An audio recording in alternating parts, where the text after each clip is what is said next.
Hello, nonprofit leaders. I'm Sarah Olivieri, your host, and this podcast is here to assist people like you, executive directors, board members, and other nonprofit leaders make a bigger impact with insights, tips, and lessons learned from nonprofit leaders and experts.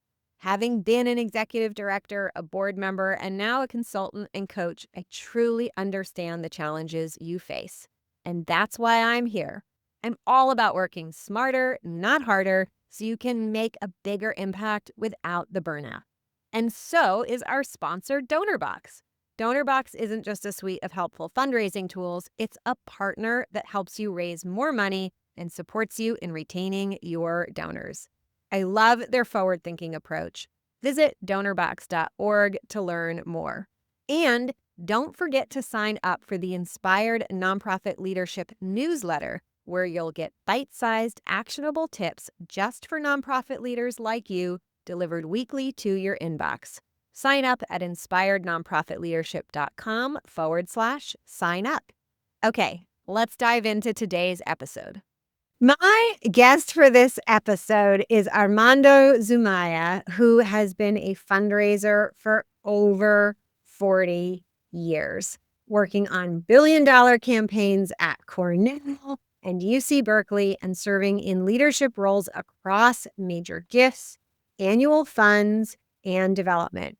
He is the founder of Somos El Poder, which we will talk about, a national Latinx fundraising institute and a nationally recognized expert on Latino Major Giving. Armando has raised 5, 6, and 7-figure gifts from the Latinx community. Are you surprised? And is a sought-after speaker and writer whose work has appeared in Stanford Social Innovation Review and the Chronicle of Philanthropy. In 2024, he was named the Nonprofit Times Top 50 Leaders of Power and Influence. He lives in Northern California and is proud of his Chicano heritage. Welcome, Armando. Before we dive into all this amazing nonprofit fundraising goodness you have for us, would you just tell us a little more about yourself personally? That's fundraising goodness. It sounds like something for a cookie ingredient, I don't know. I'm, proud Californian. I've lived all over the country, though. I love this country, and I love fundraising. Fundraising is beautiful. It's much maligned, much misunderstood, high calling. So I'm sort of evangelical when it comes to fundraising. Excellent. If I could go back, in my life and magic time machine, I would do the same thing. I love it. I love it. Yeah, it's beautiful work. You get to do things that, it sounds funny to say, but other people just make money. Sometimes you say that. It sounds very arrogant, maybe elitist, but I feel blessed by some of the things. No one's thanking you. No one's giving you credit, but you made that happen. Thank you for being the fundraiser. Yeah. Oh, yeah. We know there's no action figures. There's no TV shows about fundraisers. Wouldn't that be trippy? Like Dung Dung, Law and Order. I love that. And actually, I was thinking a business marketing person I know, she made an action figure of herself. And I know some other marketing people who've made like custom bobbleheads of like favorite, clients that they want to do. I'm like, we could do that for Nobody wants a bobblehead of me. Trust me around. Maybe my grandson to break it, throw it. I love it. Oh, that'd be my child when he was little. He wanted to break all of his toys. That was the fun thing. This is testing. That's right. It is. It's testing. It means you got a little scientist on your hand. So, I'm in a weird place right now in my career, and I'm doing something that I feel like I'm meant to do. High calling. But I feel like I speak for the most invisible people in philanthropy, Latinos and fundraisers. Yeah. They're in that juxtaposition where I feel like the guy in the back of this auditorium with all the philanthropy I'm going, and nobody's turning their head. Well, I got the Power and Influence Award, which is hysterical because I have neither. And I'm really trying to challenge the way we think about supporting nonprofits. Yeah.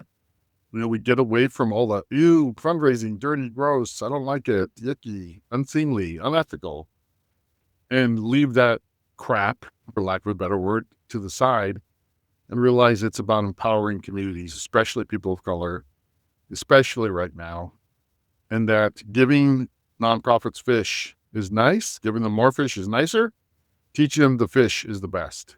Yeah. Period. I mean, it's common sense, right? Yeah. But people don't want to hear it. They don't. And so I want to ask you, because I have very much seen that the way to make a nonprofit sustainable to me is they have good fundraising function and then they're sustainable.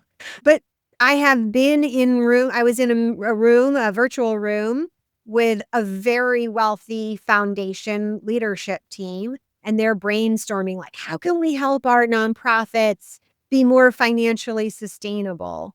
And I'm the one like, just fund the development of development departments. And they're like, what? No, and they're trying to think of all sorts of complicated things, like how can we pair a social enterprise with this, or could they do that? I'm like, it's called fundraising. I was in a huge room of 250 people who were talking about creating more individual giving. Mhm. And I'm one of the biggest foundations on the planet. And I sat there thinking, okay, these people are going to have to talk about fundraising. For the first day, big room, they talked about all these apps and tools and gigogs and gadgets and websites and maybe convening. And then the second day, I just got livid. I mean, you know me, I'm like a psycho. I got up and I said, the word fundraising hasn't come up once. Mm. Giving comes from fundraising. Yeah. I'm a fundraiser. That's for a living. See, people don't give unless they're asked by a person. That's me. Yeah. So I'm not talking to these people. I mean, these are all intelligent people, but their solution has nothing to do with. So there's a massive chasm between foundations and fundraisers. So true. They And don't. I mean, we know about them because that's our job. right. They They don't don't know know about about us. you. Your story about that reminds me of, so before I did leadership coaching, I built websites and did digital marketing. And that's how I started focusing on nonprofits, because my background before that was nonprofits. But it was the time, maybe it was like 2007, and my nonprofit clients start asking me, like, GoFundMe had come out, and there was like another one it doesn't matter what it's called. Anyway, they're like, should we use GoFundMe? Should we use GoFundMe? I'm like, GoFundMe is for profits figuring out how to use fundraising, which you've been hopefully doing all along, right? Like, this is not the tool you need. You don't need an app to legitimize soliciting donations, because you have your 501. The IRS legitimized you, right? Your state legitimized you. You already have this thing that's happening on GoFundMe. Sure. So, but I want to go back to why do people not see fundraising? Why don't they think about it? Because fundraisers are silent. Mm-hmm. Our professional organizations that represent us are much too meek. Okay, our profession is an abused profession. Okay, the average tenure of a development officer is 16 months. So the number one reason they live is unrealistic expectations. mm-hmm. And I can tell you, after 40 years, that just continues to get a little bit worse, a little bit worse. I hear stupid things from people all the time. So the number one killer of successful fundraising is a board. Mm. Okay? And people are like, what?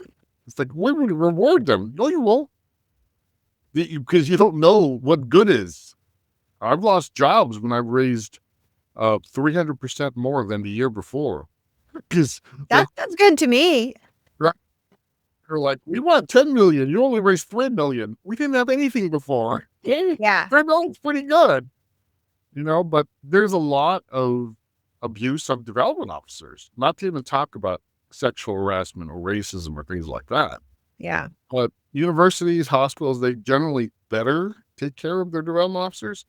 The rest of fundraising, the rest of the nonprofit world does not understand what we do. What you just said is code for the large organizations who have lots of funding are taking care of their development officers better. Sure. They have longer tenures. It's freaky to think that 16-month figure and turnover includes universities, and then that counts. So it's even lower for smaller nonprofits. That's crazy. And if you combine that with that statistic, like it should take like 18 months for your development department to maybe start producing something or paying for itself, that's what are you going to get in 16 months? Especially in under-resourced nonprofits, where the classic thing is, hey, Sarah, we're going to have you be development director. You're going to do the gala. You're going to do major giving. You're going to do planned giving. You're going to do the mailing. You're going to do this and you're going to do that. Yeah. And it's like not tenable. Okay. It's so not. So I have a great example of that from today, because a client asked me, we have this strategy, and I had advised her they're very small. So I said, your next stage is you're going to hire a fractional development person to focus on major giving, to start building those systems.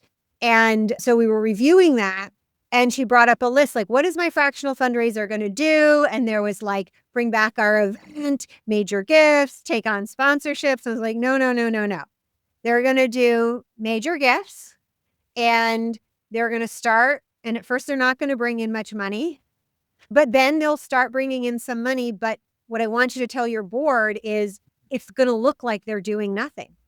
And when it'll start to show on your balance sheet, on your profit and loss statement, that money's coming in, but still to the rest of the world, it's going to look like you're doing nothing. And then maybe they'll start bringing in $10,000 checks and $500,000 checks.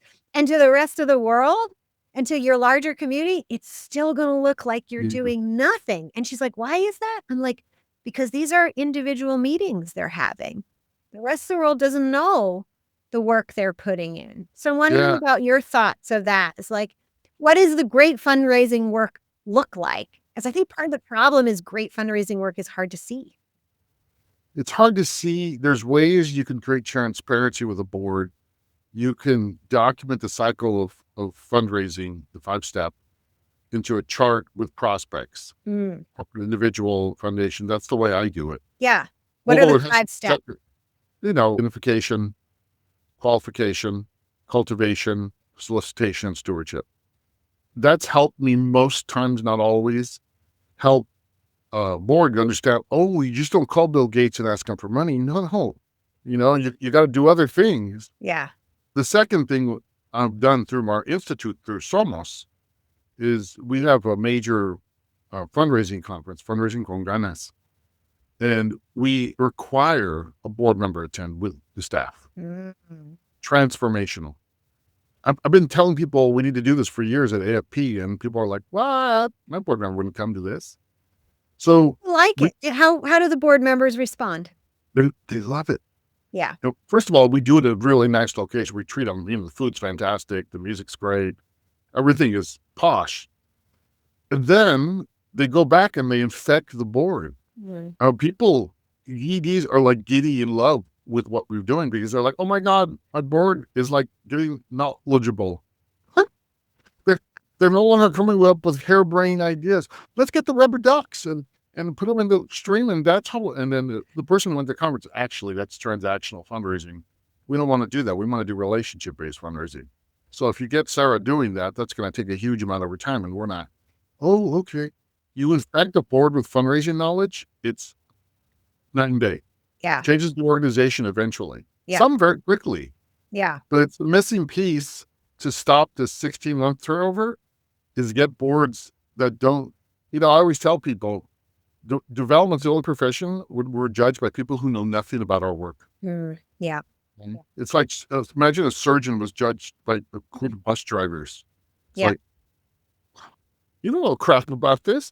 They don't know crap about what we're supposed to be doing, what the benchmarks are. They don't. Yeah. And so that's the challenge. Yeah. Then you see better longevity when development officers are judged by senior development officers. That makes so much sense. Yeah.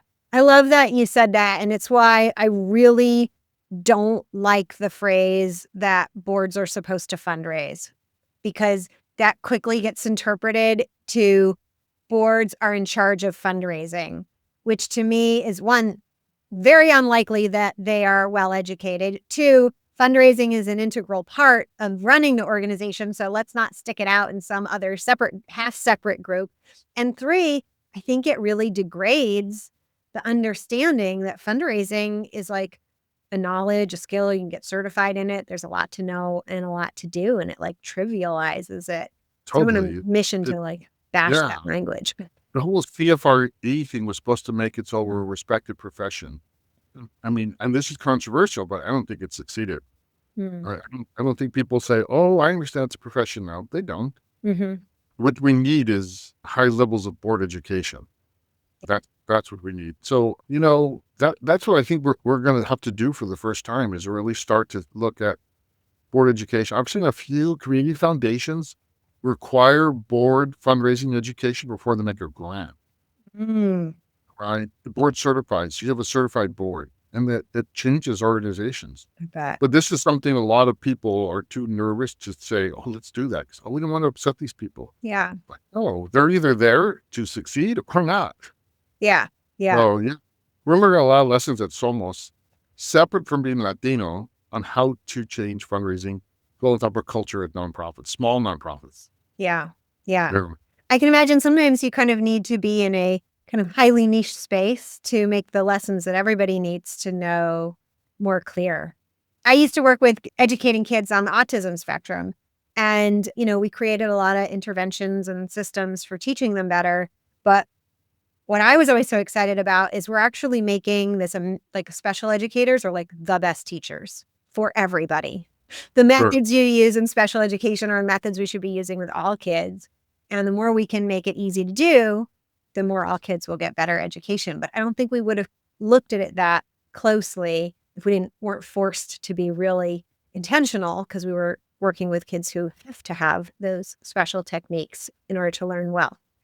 So I want to ask you more about Somos and your event and what called you to do this and play a leadership role in bringing in the Latino community, which I know like the stereotype is like they're not really the givers. They're not the people who go out and do the asking, there's a lot of stigma and bias there.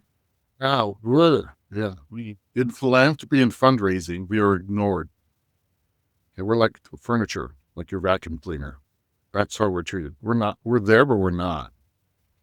It's a unique phenomenon, that I've been seeing. I saw a data point today that 0.26% of foundation grants go to Latino focused nonprofits. Mm. Before it was 1.8. So it's gone down. Correct. And it's not like they're dragging our people off the streets. Right. Oh, wait, they are. So I founded Somos too, and the name is what it means. It's about us finding our own power. Yeah. Not to put anybody down, not to, be racist like people be racist toward us, but to lift up our communities.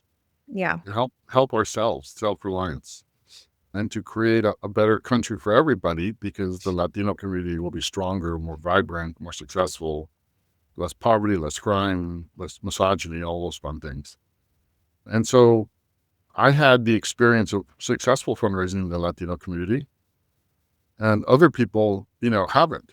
They haven't known it because they don't, one, know good fundraising, or two, they don't have the cultural competence to do it. Mm.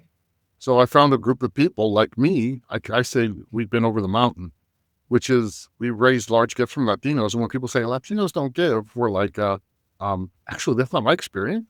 Yeah. Your experience with your statement and what my experience are different. Yeah. Generally, the people saying that, especially Latinos say this, is they have no fundraising experience. Mm. So I don't go pronouncing around brain surgery because I don't know anything about it. People love to do prognosticate on fundraising and tell you all about it. So I founded the organization because I saw nobody, and I mean nobody, was caring about small, medium nonprofits, especially nonprofits, in professional development, helping them learn to fundraise. So right now, 80% of our members, 80.5, have improved their fundraising. Yeah. And that should be all over the internet. Like, oh, wow. Yeah. How the hell did that happen? One, to be fair, when you give somebody who's had nothing something, they go off. They're like, okay, you give somebody who's had a bike, you give them a nice car, they can go a lot faster. Yeah. Secondly, there's a lot of potential. We're 62 million people. We're the 5th largest economy on the planet, Latinos. We're a $2.4 trillion economy in the US. People, we don't have the level of unity we need to have yet. Mm-hmm. We have overwhelming progressive support for, all kinds of good things. And so what we need to do is raise the missing piece between Latino numbers and Latino power is fundraising. Yeah. And people look mystified when I say that. They don't understand. It's very simple. You can say, look, the public health crisis here, let's take San Antonio.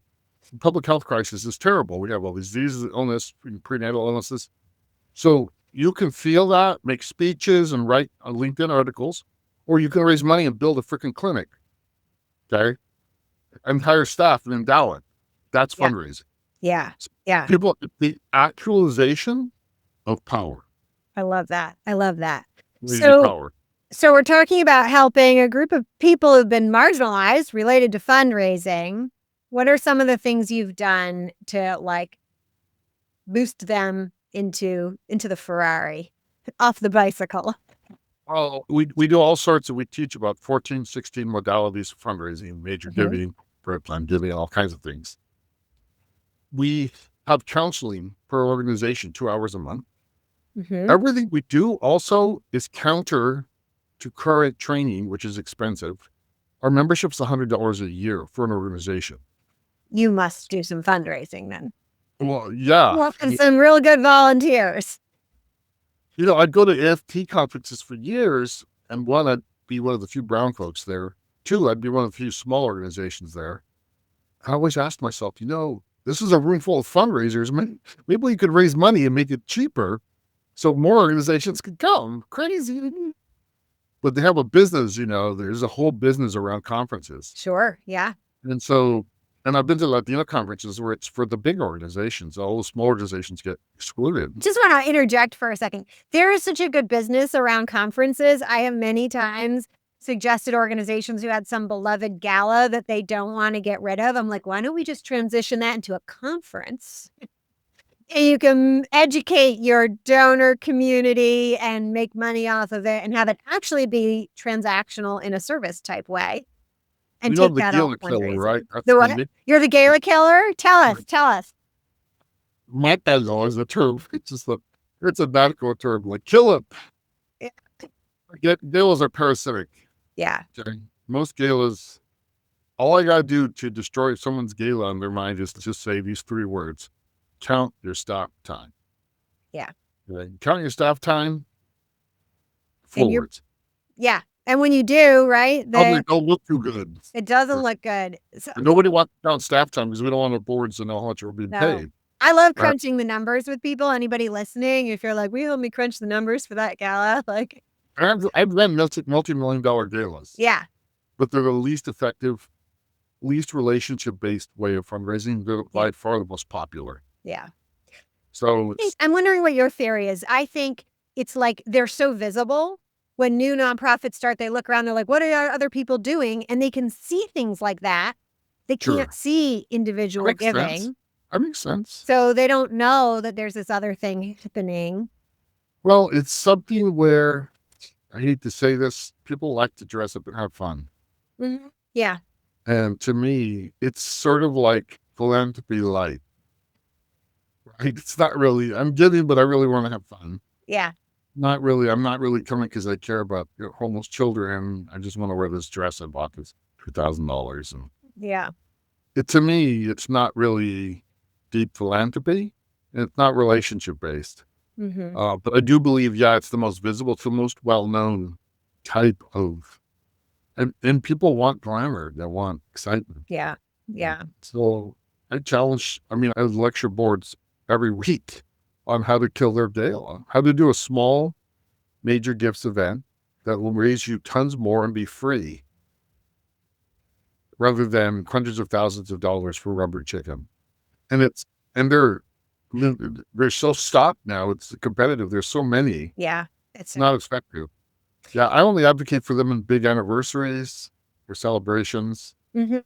This is when I only advocate for them. But other than that, I loved it. I have 2 tuxedos. I like getting dressed up, And And I love good food, but to me, that's not fundraising. Yeah. Yeah. So I want to shift back to what you're doing. So you're offering really affordable, really great programming. It's making a difference. What do you see as like your next evolution? Well, we have a wall we can't get over, which is funding. We have 5 solid, loyal donors who renewed with us, multi-year donors. God bless them. Literally. The rest of philanthropy, we don't fit into the way philanthropy works or thinks. I've heard this statement 20, 25 times. What you're doing is incredible. It's game-changing. We should fund it, but I can't. Tell me more about what is that can't? What is that in their head? Whenever I hear I can't, I'm always my board's guidelines, our criteria, here are guidelines. I've literally had people tell me we're all about strengthening nonprofits, supporting communities of color, but not with fundraising. And I'm like, oh, how? Cheese? No. Cute puppies? Like we want people to walk just as long as they don't use their legs. Yeah, exactly. That's true. The worst ones are we want financially sustainable organizations, but just not through fundraising. I don't know, selling drugs, what? Tamales, So it's stunning the lack of fundraising is not in the discussion. Yeah. I'm the pain in the behind that gets on these articles online where they talk about sustainability, and I look for the word fundraising through the article. And I'm like, you guys don't even mention that. Yeah. I want to like amplify that message right now for everybody listening, because fundraising is how you fund a nonprofit. Truly, you want them to be fundraising, right? It's not grant writing. Grant writing's a small power fundraising. Yeah. My big bugaboo is when you hear foundation people say we're philanthropy. You're a small part of philanthropy. Yeah. Okay. Yeah. Individual giving is 78%, whatever the number is now. That's all philanthropy. So don't say we are philanthropy. You're part of philanthropy. Yeah. And a tiny part of philanthropy too. So if we want philanthropy to really happen, you have to fund the most powerful part, which is individual giving. Yeah. And the whole idea of funding individual giving, I mean, what we're doing, there's an African American, there's a Native American version. There's not an Asian American version, unfortunately. But right there, you could fund those 3 organizations and have a huge impact on philanthropy. You could fund, there used to be the Grassroots Fundraising Institute that's gone. I don't know why, but man, who's taking care of all the small and medium nonprofits these days? Yeah. Nobody. Yeah. Nobody. Is there any other game in town besides AFP at like the general? AFP, God bless them. I've been active with them. I've been editorial boards with them and the boards. They do the good work, but it's so giant, monolithic. It doesn't move. They really want more people of color, but they can't lower their prices. And I hate to say it, 90% of my member organizations would not join AFP because they're going to spend a great deal of money to learn about fundraising for a university when they're a small nonprofit. Yeah. It's worthless. Yeah.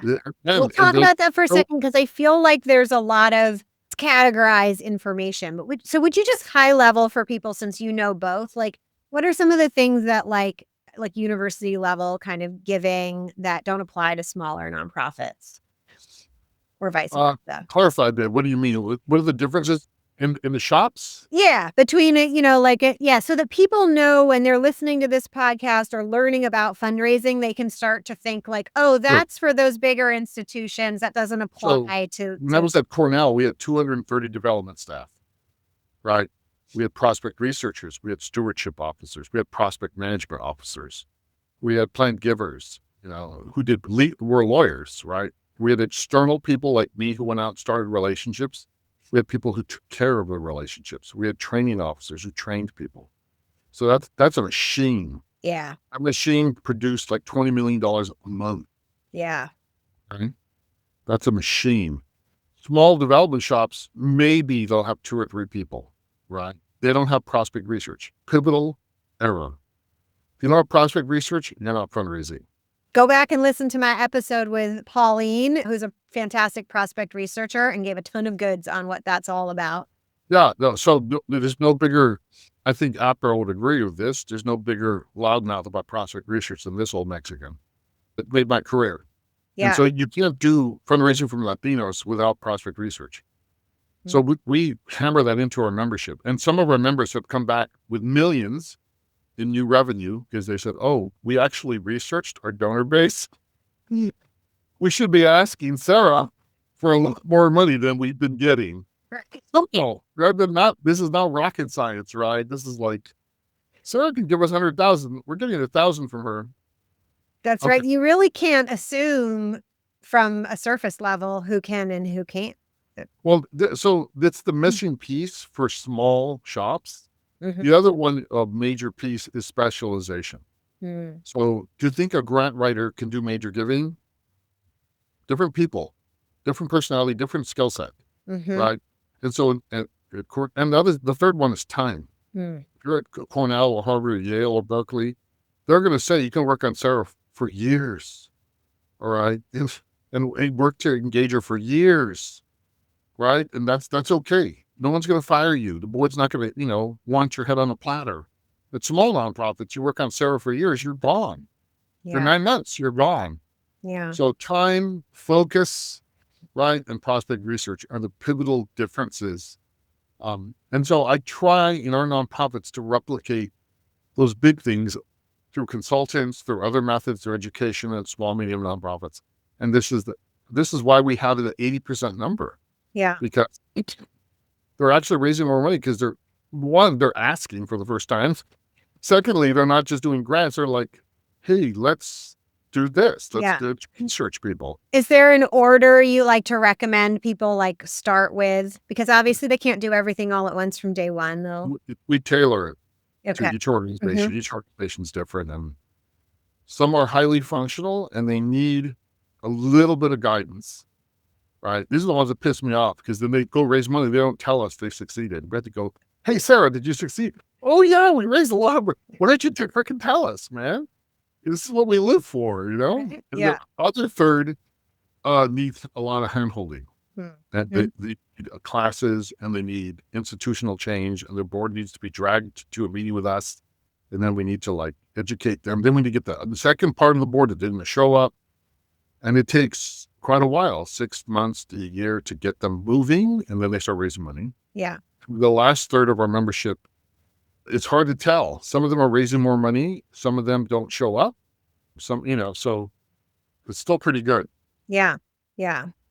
I love it. So it's an interesting situation to be in right now with fundraising and Latinos. And I just want people to understand that fundraising isn't victimizing people. Yeah. It's empowering people. Yeah. People give to something. They're doing something. They're part of the solution. They're not just being crushed. Fundraising is more important for Latinos than anybody else, in my mind, because we're literally a persecuted population right now. I can't go to the market. If I see ICE, they're going to detain me. To go get some eggs. If I was lighter skinned, maybe not. But yeah, that's our country right now. And the fact that the nonprofit sector is struggling, my nonprofit sector, you can Google the term Latino nonprofit sector. It doesn't exist. Nobody talks about it, right? Nobody talks about it. No one says Latino-led organizations. It doesn't exist. So philanthropy ignores us, and it needs to change. And I'll die trying. And literally, I'm just going to keep telling people, hey guys, come on. I don't know what stage I can get on for Gates Foundation, Ford Foundation, Carnegie, all of them to say, listen to me and say, listen, do you give 20% of your giving to the Latino community? Because we're 20% of the community. Yeah. Don't? What care? That's right. Yeah. Yeah. So the giving should align roughly with the percentage of populations. And on the other end of the metrics, also to be fair, proportionally to fundraising over programs. Right? Well, also to be fair, Latino nonprofits have not been successful at outreach to foundations. Right? They'll talk to a couple and then maybe send blind proposals, which is a waste of time. Yeah. So I'm trying to make both ends of the bridge. It's not just a bunch of white folks who ignore us. It's also us not doing a good job. Yeah. So Yeah. we got to mend both ends of it somehow, some way. We have a new program, I think I didn't tell you about last time we talked, which was La Mesa de Cocina, Okay. which is, it's simple. It's 10 virtual rooms by issue. So there's the immigration room, there's early childhood room, and it's funders and Latino nonprofits in one room just talking. Nice. Moderated conversation. Yeah. Simple. And what are you hearing come out of that? We haven't done it yet. It's Oh. November 17th. November 17th, and we're trying to do that. Getting program officers, foundation vice presidents' attention right now, I mean, short of me, I don't know, lighting the bonfire in front of their offices, I don't know what I can do. Yeah. Wearing a dancing chicken costume in front of their offices with a big sign, it's, I know they're overwhelmed.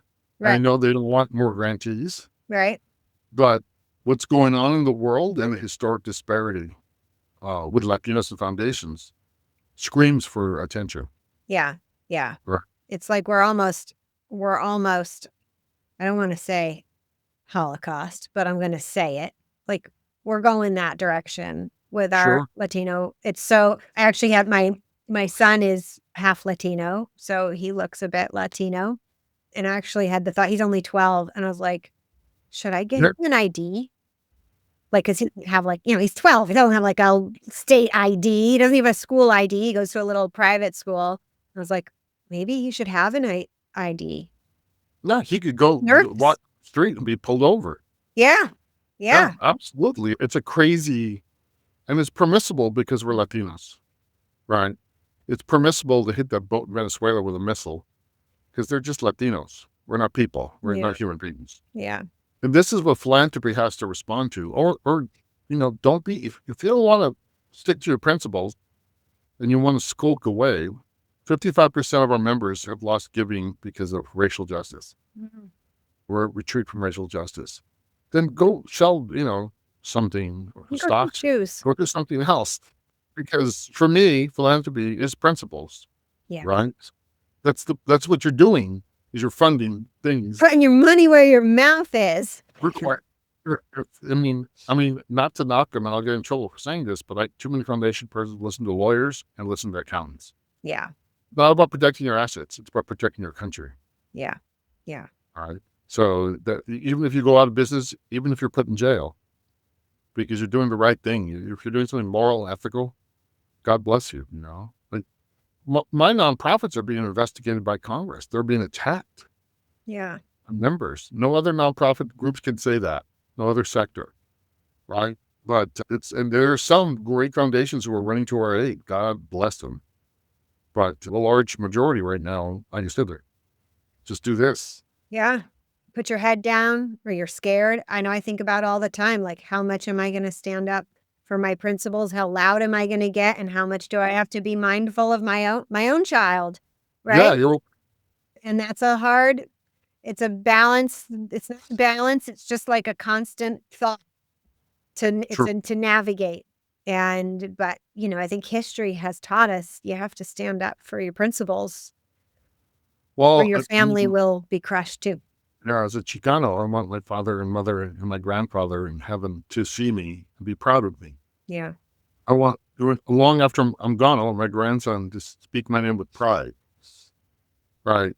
So this is what all these people, towing the line in Washington don't understand is history will remember you.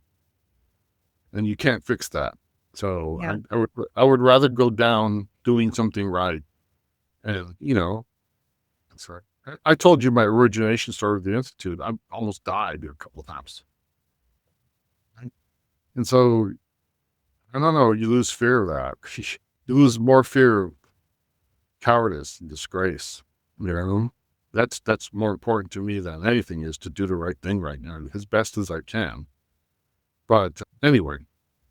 Yeah. It's, what I'm hearing, it's a hard time. It's harder for some folks than others right now. And supporting a movement, I'm going to call it a movement like yours. It is. Something that I think is so important because it's going to make a difference for the organizations that serve the Latino communities. It's going to make a difference in the way the Latino community is seen because you're elevating examples of the value, like the literal wealth that is in the Latino community. And I'm sure it is there. It And it bring it is. out. And you're educating people in the fundamental tool we need to fund solving these problems in our world beyond just the Latino community, right? So it's like a win on all fronts and such an important place to focus right now. Mhm. So for me, you've answered, like, with everything going on, what could I really be doing right now? For me, at least, you've really answered, like, this is a way, honing in on the Latino fundraising community, helping this, to me, is like ticks so many boxes. It really makes sense as something. And it's pivotal for this country. Yeah. If Latinos start recognizing their rights, voting intelligently and educated, because a lot of folks didn't, they were like other Americans, were victims to misinformation. Yep. It'll improve this entire country. We will not be in the situation we are again. It'll improve for women. It'll improve for working class people, for immigrants, for anybody who works hard and wants to get it, for poor whites, for everybody. Yeah. So Latinos in this country aren't about dominance. We're about getting what we deserve. Yeah. We're not about controlling or putting other people down. If anything, we're too friendly and too welcoming. Read the history of California. You're like, oh, God, why did you, do that? Don't welcome those people. They're going to screw you. I see they screw you. Yes. Yes. Such a welcoming community. Speaking of cultural competence, my ex-husband, whose family is Puerto Rican, and half my side of my family is Jewish. And we learned this funny thing. When you go to a party, in a Puerto Rican party, probably true for other Latino countries, you have to say hello to everybody. But when you want to go, you can just leave. In a Jewish family, you can come in, you don't really have to say hi to anybody, but before you leave, you have to say goodbye to everybody. And so we was like, oh my God, you put these two cultures together and you will spend half the party saying hello, the other half of the party saying goodbye, because it takes like an hour at the beginning and end at each case. But neither of us knew that about each other's, like, the family party culture until we were like mixing the two. And it was really important. He was always like, we're talking about building relationships. I'd be like, we can't leave. We still have to say goodbye to X, Y, and Z at my family. And he's like, hey, you have to say hello to, like, my 13th cousin, and then my cousin down the way. So, but both families have lots of cousins. My Jewish Mexican friend in Mexico, he says, yeah, I have a double guilt pony to ride. Yeah, cultural competence matters in building relationships. And so if you don't have it, you might not build the relationship, but it doesn't mean it can't be there. All right. Before we wrap up, who should be reaching out? Obviously, people who want to support you. But for those people, so I would say, obviously, please, if you're listening and you have a connection for Armando or a force of support, make an introduction. I'd love for you to share the best way for them to do that. And for those of you listening saying, I think I'd love Armando's help, who are you helping and what's the best way for them to do that? Organization serves two groups. One, individuals working for Latino nonprofits, which are mostly Latino folks, but not always. And also anyone working at a Latino-focused nonprofit. Now, Latino-focused nonprofit means 51% Latino serving. But we have many multiracial organizations in our membership. So we're not Latino exclusive, never have been. And this makes it so we have organizations with, 45% African American, white, and, things like that. So those are the two groups. If you're serving our community, if you're working for our community, come on down, join the membership's cheap on purpose. And yeah, we would love creative funding partners and people to join this movement and see this, be part of it. And I'm happy also, I speak all over the country and the UK too, and Kent, Mexico sometimes. So I'm happy to also talk about this in other formats. But thank you, Sarah, for your time. It's been wonderful. Oh, thank you so much, Armando. It's been such a pleasure. And thank you out there for listening and everything you are doing to make our communities better. Well, my email, one more thing is Armando Armando at somoselpoder.org. Wonderful. It's online, you can. And we'll put it in the show notes as well. So for everybody out there, share this episode with somebody who it will benefit or somebody who you think needs to hear it. Until next time, all the best. You've been listening to Inspired Nonprofit Leadership. Thanks so much for tuning in. Be sure to subscribe so you don't miss a single episode or the bonus episodes. And while you're at it, please leave a rating and review and be sure to share with your friends and colleagues. Tune in every week for more useful insights and wisdom on nonprofit leadership. Thanks so much for all you do for the communities you serve. Until next time, all the best.